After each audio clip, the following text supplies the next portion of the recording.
Now he's actually going to leave rehab.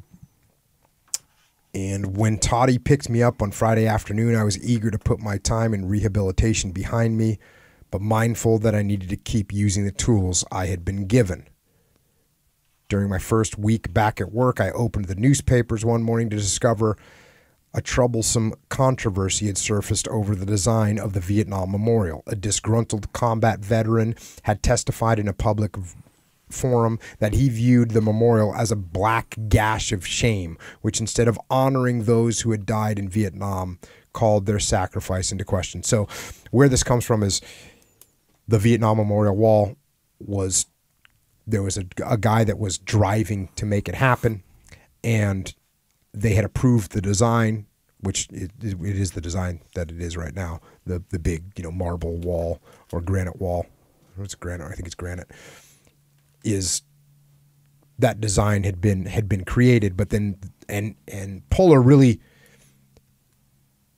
got passionate about it, and he really wanted to help it. He didn't want to cross the line and become too public about it, but he was very happy that it was happening. He felt that it was going to help him, and it was going to help all the veterans, and it was what they deserved. So he was passionate about it. And then, some people didn't like it, and it wasn't designed by a veteran. It was designed by an Asian American, like a girl in school, in college.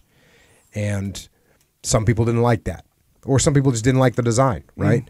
The design, when you see it now, it's really easy to say, yeah, it's amazing and powerful, but I could see where maybe some people wouldn't perceive that if they didn't understand the impact it was going to have. So he gets a little concerned about that. Back to the book. In the ensuing weeks and months, I was relieved to find that the negativism about the memorial expressed in the news account was not shared by the majority of Vietnam veterans who expressed their views. As my recovery progressed, I focused my attention more sharply on events leading to the construction of the memorial, and in a sense, I came to believe that its progress and my own progress were twin facets of a divine plan and not mere circumstance. So there you have it. He relates his recovery and the building of the wall.